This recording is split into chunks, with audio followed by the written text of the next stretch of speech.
ویسے کبھی وہ بندے مل جائے نا دل کرتا ہے تینوں سامنے بٹھا لاں تے درد پرانے چھیڑاں.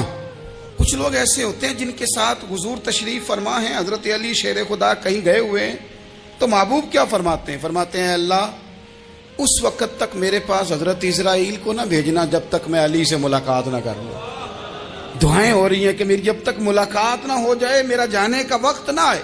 مشکات میں حدیث موجود.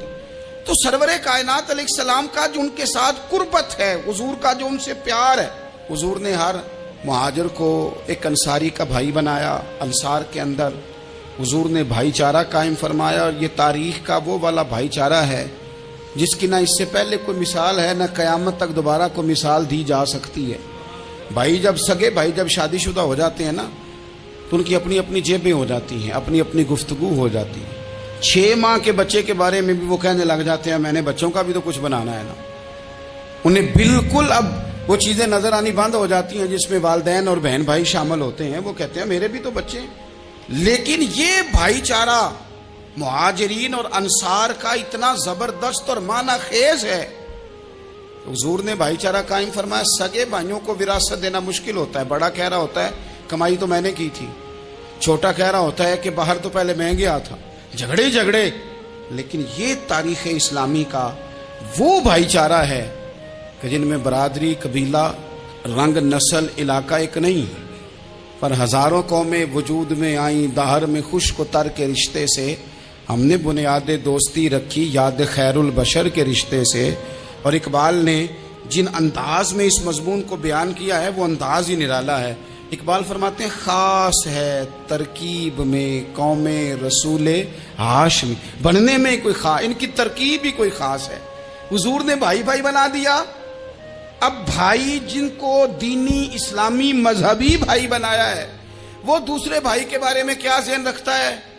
وہ کہتا ہے کہ میرے بھائی میرا کاروبار بھی آدھا تیرا، جائیداد بھی آدھی تیری، چونکہ تو میرا بھائی ہے تو تو رسی لے کے پیمائش کر لے، میں اپنا گھر بھی بانٹ کے آدھا تجھے دینا چاہتا ہوں.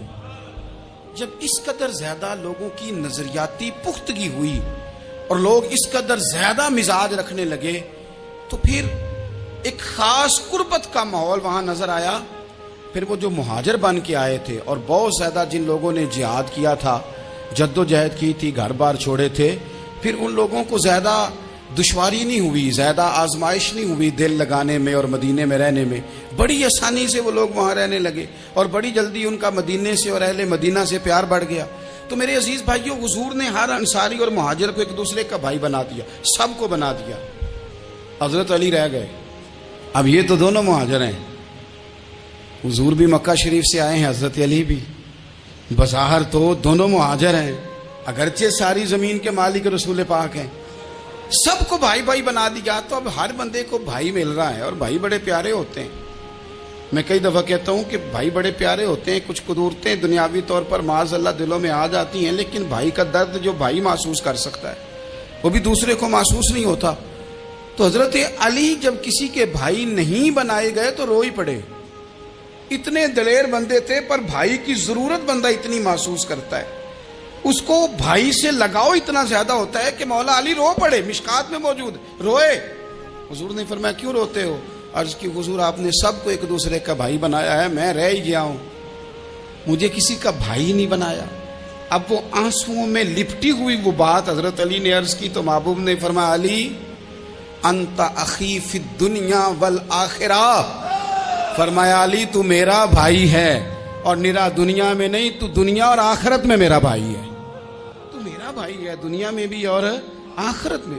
تو حضرت مولا علی شیر خدا کرم اللہ تعالی وجہہ الکریم کے جو فضائل ہیں، جو ان کے خصائص ہیں، ان کی جو فضیلت کی باتیں، میں نے جیسے کہا کہ انہیں بڑی زیادہ دلچسپی تھی میدان جہاد سے، شوق شہادت ان کا دیدنی تھا. ایک موقع پر نبی پاک صلی اللہ تعالی علیہ وسلم نے ارادہ فرمایا کہ حضرت علی کو اپنا نائب بنا کے مدینہ منورہ میں چھوڑ کے جایا جائے. محبوب کریم علیہ السلام جب بھی تشریف لے جاتے تھے تو کسی ایک کو نائب بنا کر مدینہ منورہ میں چھوڑ جاتے. حضرت عبداللہ ابن مختوم رضی اللہ تعالیٰ عنہ کو بھی ایک دفعہ حضور چھوڑ کے گئے. تو ایک جنگ کے موقع پر محبوب نے حضرت علی شیر خدا سے کہا کہ آپ کو میں اپنا نائب بنا کے یہاں چھوڑ کے جاتا ہوں. یہاں لوگ جان چھڑاتے ہیں، کام کا جب وقت آتا ہے، میدان میں نکلنے کا وقت آتا ہے تو جان چھڑاتے ہیں، اور وہ کہتے ہیں کہ باقی سارے کام لے لو، جب وقت مشکل آئے تو پھر ہمیں کام نہ بتاؤ۔ اب مشکل وقت ہے، جہاد میں جانا ہے۔ حضرت مولا علی شیر خدا کرم اللہ تعالی وجہہ الکریم کو حضور نے فرمایا کہ اس دفعہ میرا ارادہ بنا ہے کہ تمہیں چھوڑ کے جاؤں، تو حضرت علی کو چھوڑ کے جایا جا رہا ہے، ان کو مدینے میں رہنا ہے، میدان میں نہیں جانا۔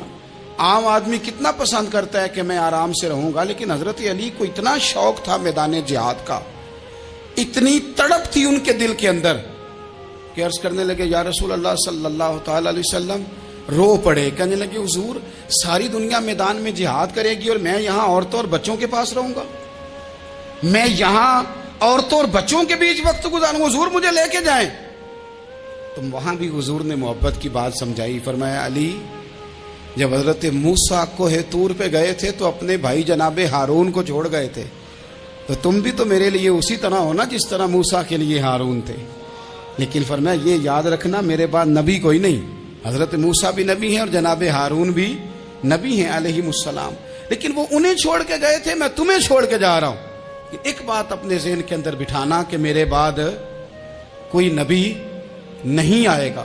تو عزیز بھائی، حضرت مولا علی شیر خدا کا جذبہ جہاد۔ اچھا پھر میں نے دیکھا ہے جس زمانے میں میں اور آپ رہ رہے ہیں، اس زمانے میں لوگ کمزور ہوتے جا رہے ہیں نفسیاتی طور پر، ڈری ڈری سی باتیں لوگ کرتے ہیں، سہمے سہمے سے جملے بولتے ہیں، اور یہ ہر بندے کا اپنا الگ ڈر ہے۔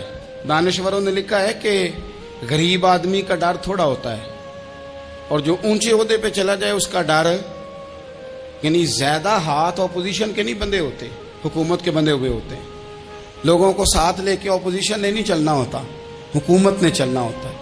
تو حکومت میں جب لوگ ہوتے ہیں تو ان کے اندر کمزوری آ جاتی ہے، جب آپ بڑے عہدے پہ چلے جاتے ہیں تو آپ کی مجبوریاں بھی بڑی ہو جاتی، ہر آدمی کہیں نہ کہیں کمزور پڑتا ہے۔ اور ہمارے ہاں تو لوگ ذرا بیمار ہو گئے تو گئے، اور آج کل جو سب سے بڑا مسئلہ ہے وہ یہ ہے کہ لوگ کیا کہیں گے، اور لوگوں نے بڑے بڑے لوگوں کو پاگل کر دیا ہے، بڑے بڑے لوگوں کو۔ ہمارے علماء نے ایک بات لکھی ہے کہ ایک دفعہ نا ایک استاد صاحب سبق پڑھانے کے لیے آئے تو طالب علموں نے ارادہ کیا کہ آج استاد جی کو بیمار کرنا ہے۔ یہ جو آپ کے مشیر ہوتے ہیں نا ارد گرد، ان کی پڑتال بھی بڑی ضروری ہوتی ہے کہ یہ خبر کون سی لے کے آ رہے ہیں اور یہ کس طرح سے گائیڈ کر رہے ہیں۔ ہمیں تنقید کرنے والا بندہ اچھا تو نہیں لگتا، لیکن تنقید کرنے والے جو ہوتے ہیں وہ ہمیں نکھارتے ہیں، وہ ہماری کمزوریاں جو ہمارے اپنے نہیں نکال سکتے وہ نکال کے ہمیں بتاتے ہیں کہ تم یہاں کمزوری کر رہے، اس کا نفع ہوتا ہے۔ طالب علموں نے ارادہ کیا ایک دفعہ، یہ ہم جو اتنی زیادہ توجہ کرتے ہیں نا لوگوں کی باتوں پہ، لوگ کیا کہیں گے، میں کئی دفعہ دوستوں سے عرض کرتا ہوں زیادہ وضاحتیں نہ دیا کریں، زیادہ وضاحتیں دینے سے بھی بندہ کمزور ہو جاتا ہے۔ ہر وقت کا انداز وضاحتوں کا اور ہر وقت دفاعی محاذ پہ نہیں کھڑے رہنا چاہیے۔ وہ ارادہ کر لیا لوگوں نے، طالب علموں نے، کہ استاد جی کو بیمار کرنا ہے، تو استاد سب چنگے بھلے اچھے بھلے صحت مند آئے، کلاس میں داخل ہوئے تو پہلا شاگرد کہتا ہے استاد جی خیر ہے، آنکھیں بڑی سرخ ہیں۔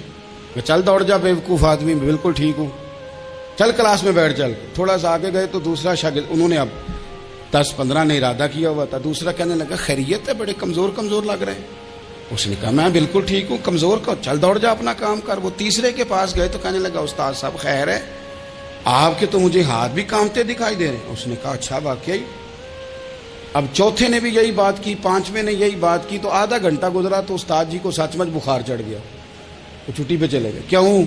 باتوں پہ توجہ ہے نا، لوگوں کے سامنے ہم لوگوں کی باتوں کے مطابق اپنے معاملات کو ترتیب دیتے ہیں نا۔ کچھ لوگ سوشل میڈیا دیکھ کے نظریہ قائم کرتے ہیں، کچھ ہوا دیکھ کے نظریہ قائم کرتے ہیں۔